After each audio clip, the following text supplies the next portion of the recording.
Good evening, and welcome to something new here on the Pregame Network. This is Evening Smoke. Now, y'all know we got morning wood. That's where we wake up, look at what happened, figure out what it means, and lay wood to that thing. But here's the problem. News don't only happen before breakfast. Sometimes something happens during the day that I don't want to wait until tomorrow morning to talk about. Sometimes somebody says something. Sometimes a story drops. Sometimes some numbers come out. Sometimes something happens around Coach Prime and Colorado football, or college football in general, that makes old Uncle Neely say, I ain't waiting till the morning on this one. Sometimes we need a little evening smoke. Now, this ain't necessarily going to be every day. We're not going to manufacture a show just because the sun went down.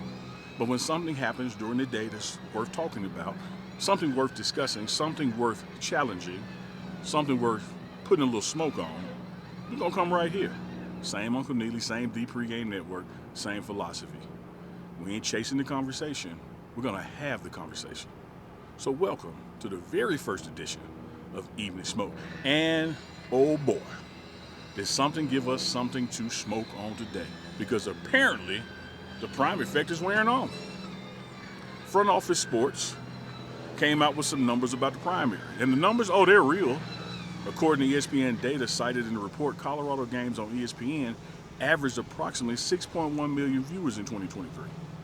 Then, 3.4 million in 2024. And last season, about 2 million. So from 2023 to 2025, that's roughly a 67% decline. Now you know me. I'm not about to sit here and pretend those numbers don't exist just because Coach Prime / Deion Sanders is my guy. The numbers are the numbers. Ratings went down, and they went down significantly. But here's where Uncle Neely starts scratching his head, because I got a question. What exactly are we comparing? Let's go back to 2023, because sometimes numbers can be accurate, and the conclusion you draw from them can still need some context. 2023 wasn't a normal college football season for Colorado. Hell, 2023 wasn't normal for college football. Coach Prime had just arrived. Colorado had gone 1-11 the year before. Then Prime comes walking into Boulder with Louis V luggage. Shedeur Sanders, Cameron Silver Craig, Shiloh Sanders, Travis Hunter, list goes on, and a completely rebuilt roster. A documentary happening in real time. Half the country wanted Colorado to win, the other half wanted Colorado to get his ass kicked. And you know what both groups had in common? They watched. That's the part that folks forget. The supporters watched, the haters watched, the curious watched. Celebrities watched, NFL players, NBA players watched. People who couldn't tell you Colorado's conference watched Colorado football. Then Colorado goes to TCU and upsets the national runner-up, and all hell breaks loose. Colorado football became appointment television. That wasn't merely the prime effect. That was a damn cultural phenomenon. So if your baseline is that, I've got news for you. Almost everything afterward is gonna look smaller. 2024 is where the conversation gets real interesting, because the television audience dropped from 6.1 million to roughly 3.4 million on ESPN. Sounds terrible until you remember something. Colorado went 9-4. Travis Hunter won the Heisman Trophy. Shedeur Sanders not just only won the Unitas Award, but became one of the biggest names in college football ever. And Colorado remained nationally relevant throughout the season. Every game was nationally televised. So was the hysteria of 2023 still there? No. But was Colorado irrelevant? Hell no. There's a difference between the phenom cooling down and nobody caring anymore. And that's where I think this conversation tends to get lazy. Because when you talk about 2025, this is the part you can't run away from. Colorado went 3-9. 3 wins, 9 losses, and television audiences fell again.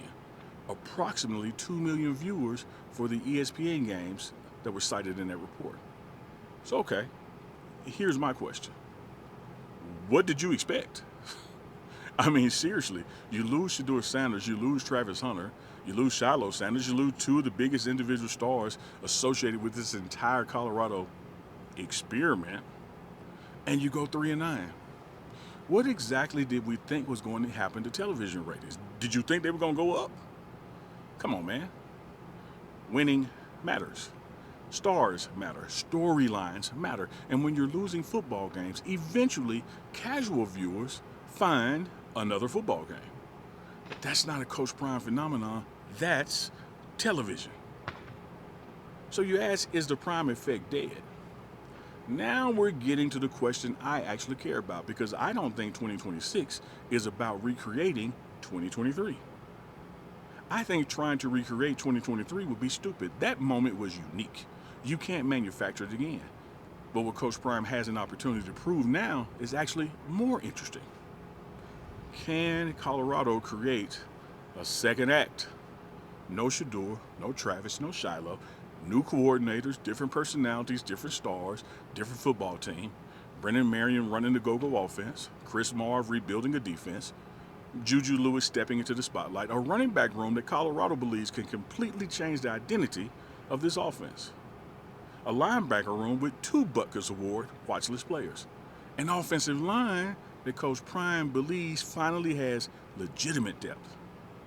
And a bunch of players America doesn't really know yet. That's why September 3rd matters beyond simply being game 1. Because win in Atlanta, and watch what happens.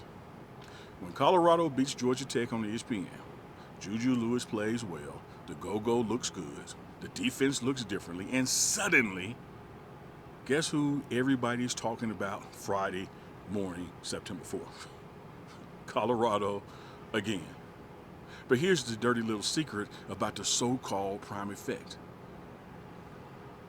Winning is the gasoline. Coach Prime can create attention. He's proven that beyond debate. But winning takes that attention and pours gasoline on it. 3-9, people leave. Start winning, watch how fast they come back. And there's something else that makes me laugh about this whole thing. We're sitting here having a national conversation about whether people still care about Coach Prime because a national sports business publication wrote a whole story about whether people still care about Coach Prime. Houseway. If the Prime effect is completely dead, why are we still measuring it? Why are we still writing about it? Why are we still debating it? Why are we still checking Colorado's television windows? Why does Colorado at Georgia Tech open the season on ESPN? Why are you watching? See, that's the paradox. But don't get it twisted. I'm not saying the numbers don't matter. They do. I'm not saying ratings haven't declined. They have. I'm not saying Colorado commands the exact same attention it commanded when Coach Prime first arrived. It doesn't. Anybody telling you otherwise, they ain't being serious. But here's what I am saying. Maybe we've reached a point where Coach Prime can't simply walk into a building and make everybody watch it anymore. Maybe now the football team has to give people a reason to stay. And you know what? I think that's healthy. Because now we're about to find out something. Can Coach Prime, Deion Sanders build something sustainable after everybody leaves town? Can Colorado develop the next stars? Because keep in mind, they always come and get our players.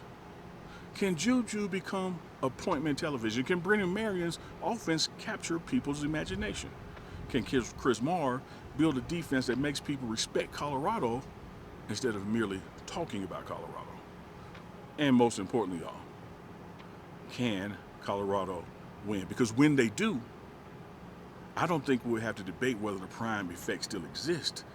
The television numbers will tell us. So front office sports, I saw your numbers, 6.1 million, 3.4 million, 2 million. I ain't running from them. But I got one more number I'm interested in. Wins. Because give Coach Prime some of those, and then let's come back and have this television conversation again.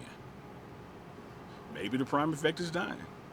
Maybe y'all are right. Maybe it's dead. Or maybe after a 3-9 season, the Prime effect is just waiting on some wins. September 3rd, Atlanta, Georgia, ESPN. We're going to find out. And that's exactly why sometimes we need a little evening smoke. Some stories can't wait until the morning. Some conversations can't marinate overnight. But every now and then, something drops during the day that needs a little attention right now. And when it does, we'll be right here. I'm Uncle Neely. This has been the first edition of Evening Smoke on the Pregame Network. Y'all say the prime effect is dying, but somehow, y'all still watching. We'll see y'all next time that somebody gives us a reason to light one up. Evening Smoke.